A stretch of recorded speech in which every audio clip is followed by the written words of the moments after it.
We've all heard of women's intuition, right? Well, men have intuition as well. Intuition is so important when it comes to feeding ourselves and our families in our challenging food environment. This podcast explores a variety of topics related to a powerful, evidence-based eating framework called intuitive eating that integrates instinct, emotion, and rational thought. My hope is that it will help you finally break free of the perpetual diet cycle. This is the Men's Intuition Podcast. All right, well, welcome back to another episode. So in our episode today, we're going to be talking about an important topic. As always, I think they're all important, or else I wouldn't be taking the time to put these out. So the topic for today is how can eating for satisfaction help regulate my food intake? And I think this is a really common question that a lot of people have when they are thinking about the various principles of intuitive eating. They often understand hunger and satiety. That makes sense. But how does satisfaction have anything to do with helping me regulate my food intake? And that is a really good question. So before we dive into that topic, let's just review those 10 principles of intuitive eating. We're not going to go into detail on these. I've covered that before, but we'll just kind of review them because I think it's always good to remember that all of these principles work together. They don't work in isolation. So if you're only eating for satisfaction, or if you're only honoring your hunger, you're going to be missing out on so many other principles and aspects of intuitive eating that all work together to help us to regulate our overall food intake in such a way that we eat the amount of food that's right for us as a unique individual.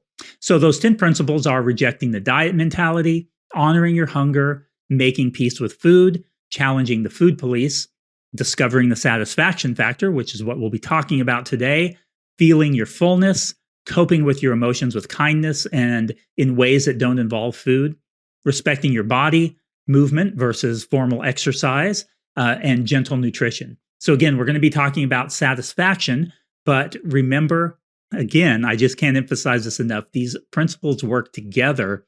So if you're honoring your hunger, feeling your fullness, and eating for satisfaction, that impacts us in a much different way than if we're just eating and honoring our hunger, or if we're just honoring our hunger and feeling our fullness. You know, intuitive eating is not just a hunger and fullness diet. And those aren't the only principles that make up intuitive eating, which is a common misconception. So again, I better get moving on before I go off on a tangent there. But so how does satisfaction then help regulate our food intake? Well, remember, hunger is that biological drive to eat food for the purpose of providing us with energy to keep us alive and functioning. Then satiety is sort of on the other side of that, and it's that biological cue that tells us we've had enough. So not only is our body designed extremely well to tell us when it needs more energy, hunger, go get food, it's also really good at telling us, hey, I've had enough, I don't need any more right now, you can hold off on the eating. And so those two signals work really well together. So why can't I just eat when I'm hungry and stop when I'm full? That's a good question, and that's a question a lot of people ask too. Well, won't that essentially regulate our food intake? Sort of. I mean, to a degree it does, but since we're not robots and food's tightly tied into our emotional and our psychological, our social, physical, economic, maybe even spiritual, all of those facets of our health, it's much more complex than just eat when you're hungry, stop when you're full. At least over the long haul. I mean, we can often do just about anything for a short time, but what about more than 8 to 12 weeks or even 6 months? You know, what about the long-term effects of that? And that's something that we need to keep in mind because diet culture tells us, hey, 8 to 12 weeks, you trimmed down, you lost some weight, lost some size, you were successful, yet it worked, that kind of thing. But in reality, if you revert back to right where you were, then what did that get you? It puts you in misery for 8 to 12 weeks or longer, and it may even be doing some damage to your body. So again, I'll try and refrain from getting off on tangents and stick to our topic here, which is satisfaction. So let's look at a common scenario. I think sometimes looking at a very specific practical example can really help us understand these points and drive them home better. So think to yourself, have you ever experienced this? I know I have many occasions, and I think every client I've ever worked with has experienced this on numerous occasions as well. So you ate a pretty filling meal, or maybe even very filling, and you're genuinely full. You know, your stomach is full. You're not feeling hungry. You really don't feel like you could eat anymore. Maybe you're even overfull. So maybe you're stuffed and even uncomfortably stuffed. You enjoyed the meal for the most part, but shortly afterward, 30 minutes, an hour later, you find yourself looking in the pantry or the refrigerator for something else. You're like, why am I looking here? I just ate dinner, but for some reason, you just have this drive to go and look for more food. And you don't really know what you're looking for. It's just for some reason, you just kind of want to eat something else. And even though you're physically not even remotely hungry, and you may not even know what it is that you want to eat, you may be saying, I just want to eat something else, but I don't know what. And it may be that what happened is that your meal was lacking in that satisfaction factor. So what was it lacking then? Well, maybe it was very filling, but not much in the way of energy density. So, or, it was a very low calorie meal. And that's a common thing that happens when people are dieting, because a lot of diet culture and diet tips and tricks and hacks tell us to eat food volume, high volume, low calorie. And so we fill up our belly. But remember, a biological hunger drive is not a drive to fill up our belly. It's a drive to get energy into our body. So if we're filling up our belly but not putting in much energy in, it's still going to drive us to get more food. Calories is where our energy comes from, and you can only trick your body for so long with these food volume hacks if it really wants that energy.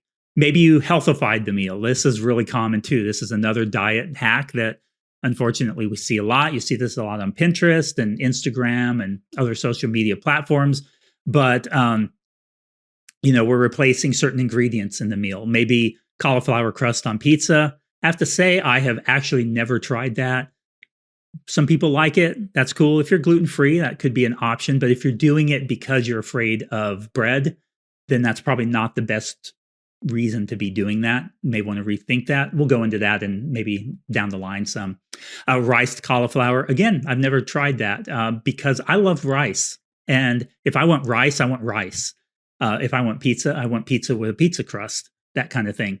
Low fat or fat-free cheese is another one. If you like that, more power to you. I do not like low-fat cheese or fat-free cheese, and so I don't want any part of it. Doesn't melt right. Doesn't taste right. The texture is wrong. I'm a big texture person. Zucchini noodles instead of pasta. That's another really common example. I have tried that. Didn't work for me. When I want pasta, I want pasta. Just like when I want pasta, I don't want whole wheat pasta. I know some people like that. That's great. I'm not a big fan of it. It's okay. It's fine. But I get my most satisfaction from a good white pasta. Kale, when you really don't like kale. Sometimes we eat things because we think it's healthy or good for us. And there's a difference between learning to like something. So we're eating something that maybe isn't our favorite.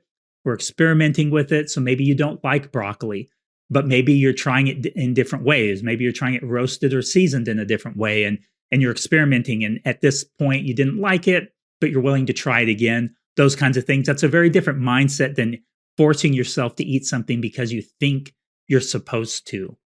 And that's a very different thing. So again, we'll talk about that down the line too. Maybe you're just bored. And I don't mean bored like, oh, I don't know what to do tonight. I don't have anything to do. I'm just sit down and watch Netflix. No, you're bored of what you've been eating lately. This is really common too in the health and fitness community. Things like a chicken and vegetable stir fry, which happens to be one of my favorites. I love it. I can eat it quite often, but you had it a lot lately and you're getting bored of that particular dish. And this is not uncommon. It's very common for us to just get in a rut and then get bored of that. And that's when we start to lose that satisfaction in the eating. And that's when we start having this drive to go eat when maybe we really didn't need any more food. So to keep that in mind also. So it could be too that you were just in the mood for something else. Maybe what you're doing too is compensating for something that occurred earlier in the day. And that's why you've made the choices that you've made. So why you are neglecting allowing yourself to eat what you know would be satisfying in that meal. So you're making up for the lunch that you ate out earlier in the day. The donut that you had at the meeting this morning, that trip to the vending machine in the afternoon, the pizza that you had last night even. You're compensating, you're making up for it. I had a donut for breakfast, so I shouldn't eat this for dinner, even though this is what sounds really good to me.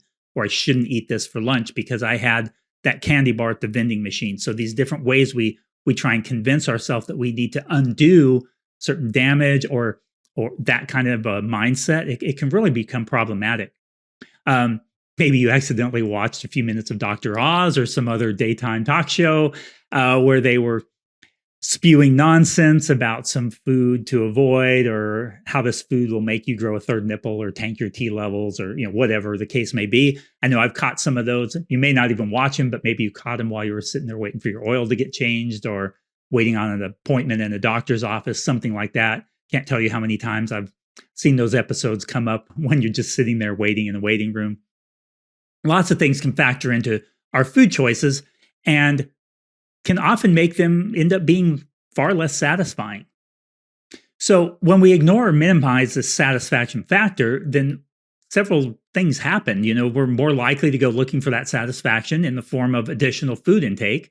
And that's where we find ourselves in front of that pantry, in front of the refrigerator when we're not even hungry. It can also manifest itself as a full-blown binge eating episode. And so if you struggle with binge eating, that meaning those extremely high amounts of food intake in a relatively short period of time and feelings of guilt and shame, far more than just an overeating episode. But if you really struggle with binge eating, this can be an important aspect of dealing with that.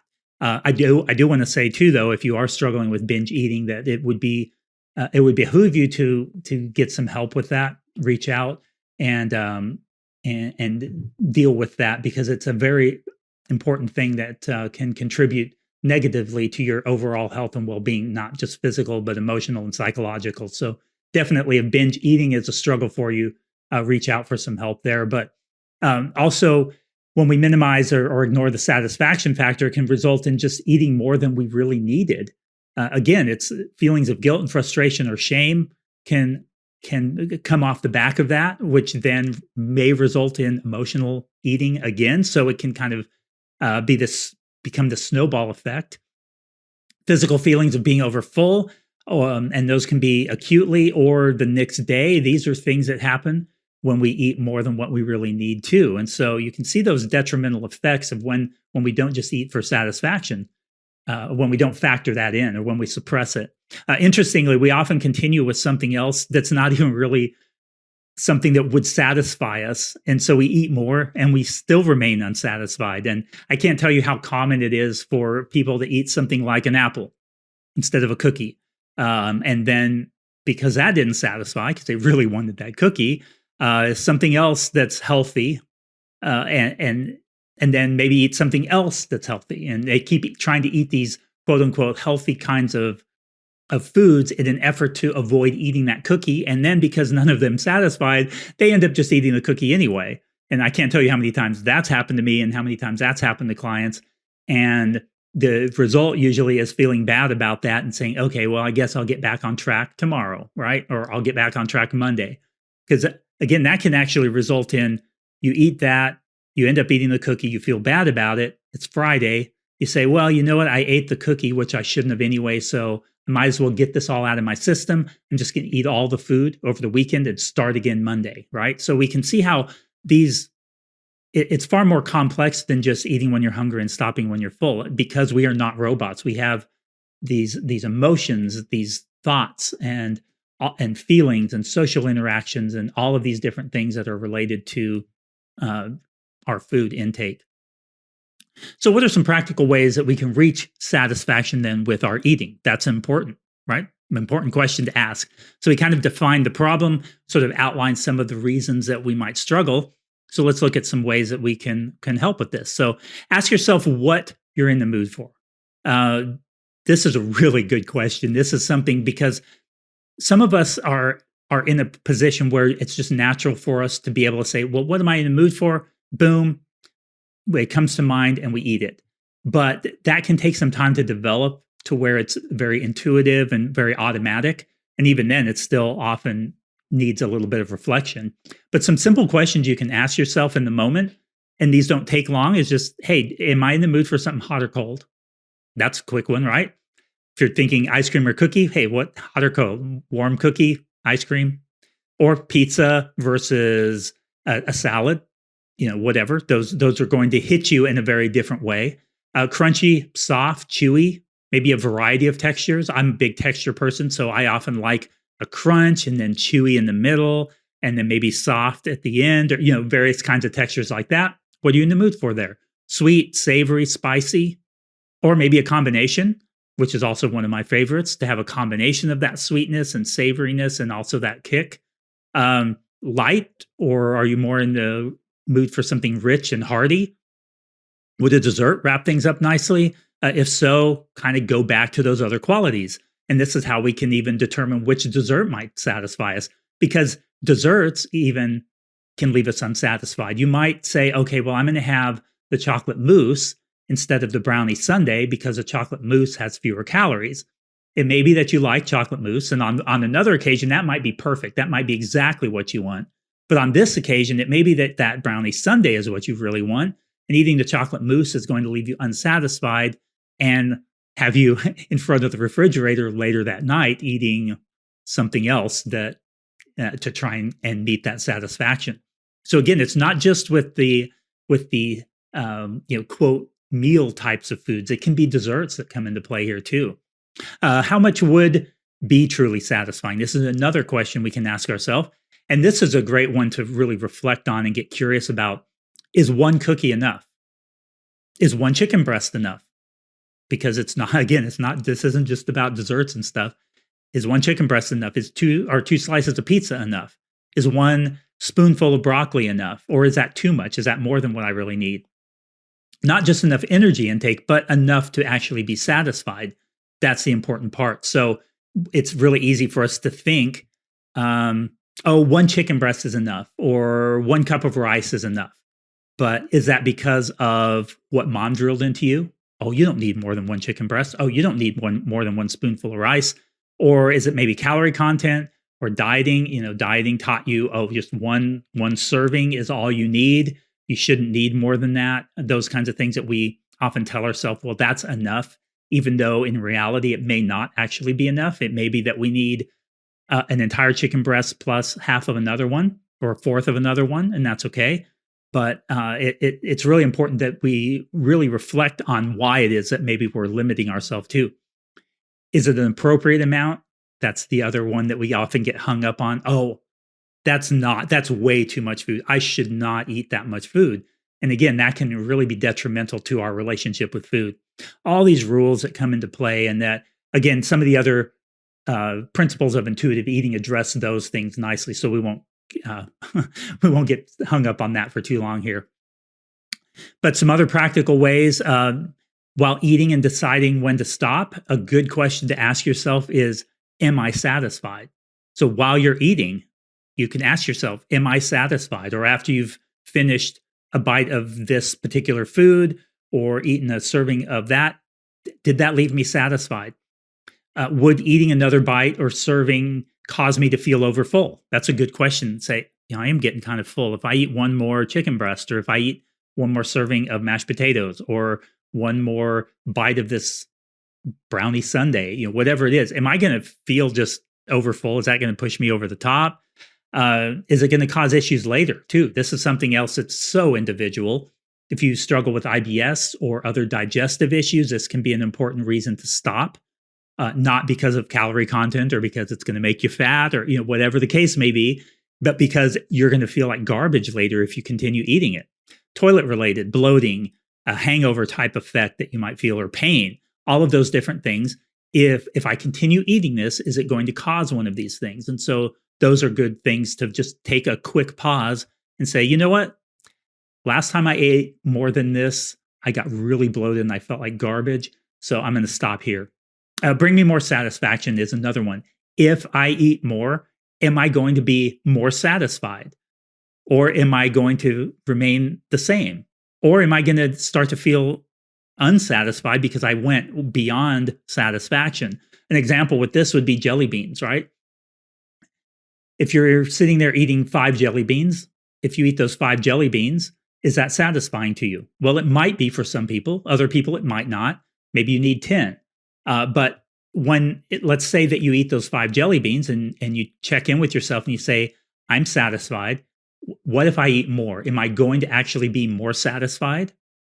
And if the answer is no, then we may not need to eat anymore. And that's a good way that we can kind of help regulate, again, that regulating our food intake is to ask ourselves those simple questions. Hey, am I satisfied now?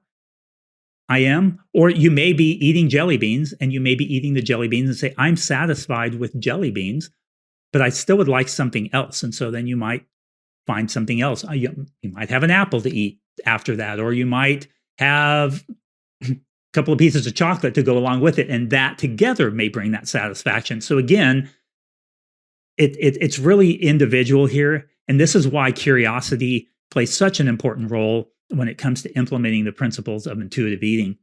Am I going to have access to this food again? This is another really important thing to ask ourselves. And I bring this one up because this one is really more a reminder. It's kind of a rhetorical question, I guess, to remind you of the importance of unconditional permission to eat. So am I going to have access to this food again anytime that I want it? And so that there's no need to worry about eating all I can. Often when we find ourselves eating certain kinds of foods, we eat all the food because we're afraid it's not going to be there again, or because, Monday we start being quote unquote good again. And so we got to get it out of our system or get back on track. So I'm going to get back on track tomorrow, or I'm going to get back on track on Monday. So I'm going to just go ahead and get this out of my system and eat it all now. And so again, that's a good reason to kind of check in with yourself.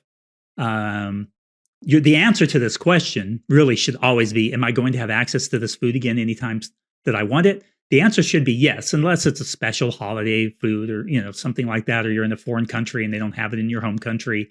Not talking about that. I'm talking about in general, those foods that we tend to ban ourselves from. So this is a kind of a good way to remind yourself, am I giving myself unconditional permission to eat? Because often that lack of unconditional permission to eat is what backfires on us, leaving us unsatisfied, which then has that snowball effect of us ending up eating more than what we really needed. All right, so this is a relatively short episode, but let's go ahead and wrap things up here. So I just want to summarize kind of what we talked about, and that is satisfaction is such an important part of the eating experience, and we need to take it seriously. It helps us, it plays a role in our physical health, social, emotional, psychological, maybe even spiritual, maybe even economic. If we're eating much more than what we really need, it could be impacting us economically. Eating for and being mindful of satisfaction can really, really help us to manage our food intake in a way that's going to serve our body well. Because we should be really thinking of managing our food intake, and not for the purpose of manipulating and managing our body weight, but for managing our overall health and well-being. And when we do that, then those other aspects of our health kind of fall into place naturally if we're eating in a way that's serving our body well. And curiosity is such a key component here. Curiosity and a few quick, simple questions that we went over there can really help us to tune into not only our hunger and fullness, but also that all-important satisfaction factor, which was the whole point of this particular episode. So I hope you found that helpful. If you have any questions at all, don't hesitate to reach out to me. I would love to hear from you. Would love recommendations, suggestions for what you think would be great to be covered in another episode like this. And I look forward to bringing you some great content again in the future.